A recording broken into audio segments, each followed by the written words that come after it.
Sunday ஸ்பெஷலாக நான் மீன் தான் வாங்கியிருக்கேன். அதுவும் சங்கரா மீன். பொதுவா நான் மீன் குழம்பு வைக்கிறதா இருந்தால் எங்கள் ஊர் ஸ்டைலில் முளகிட்ட மீன் கறி நான் வைப்பேன். இன்றைக்கி கொஞ்சம் டிஃப்ரெண்ட்டாக ட்ரை பண்ணலான்னு இருக்கேன். அதுவும் இலக்கியான ஒரு அக்கா இன்ஸ்டாவில் போட்டிருந்த ஒரு குழம்பு ரெசிபி தான். சீரியஸ்லியும் சொல்கிறேன், அவ்வளோ டேஸ்ட்டாக இருந்துச்சு. ஸோ எப்படின்னு பார்த்துடலாம்.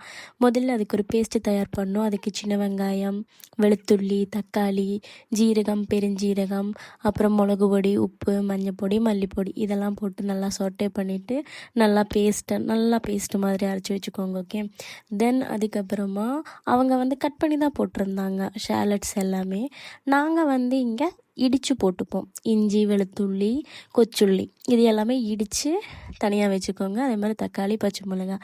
ஸோ ஒரு கடாயில் எண்ணெய் ஊற்றிக்கோங்க. கடுகு, வெந்தயம் போட்டு பொடிச்சதுக்கப்புறமா நீங்கள் இடித்து வச்சுருக்கீங்க இல்லையா, அந்த கார்லிக், ஜிஞ்சர், அதே மாதிரி கொச்சுள்ளி இது போட்டு நல்லா சொட்டே பண்ணிவிடுங்க.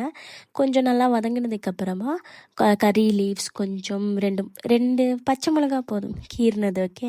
அதுக்கப்புறம் தக்காளி போட்டு நல்லா மூடி போட்டு ஒரு 5 மினிட்ஸ் அது நல்லா வதங்கட்டும். தக்காளியெல்லாம் நல்லா உடஞ்சி வந்திருக்கணும். அந்த ஸ்டேஜில் நம்ம அரைச்சி வச்சுருக்கோம் இல்லையா அந்த பேஸ்ட்டு அது போட்டு நல்லா தண்ணி ஊற்றி நல்லா மிக்ஸ் பண்ணி வச்சுடுங்க. ஒரு 5 மினிட்ஸ் நல்லா கொதிக்கட்டும். பச்சை வாசம்லாம் போனதுக்கப்புறமா புளி இங்கே ஆல்ரெடி ஊற வச்சு எடுத்து வச்சுருக்கேன். ஸோ புளி கரைச்சல்லி ஊற்றிடலாம். புளி கரைச்சது எகெயின் அந்த பச்சை வாசனை எல்லாம் போகணும்.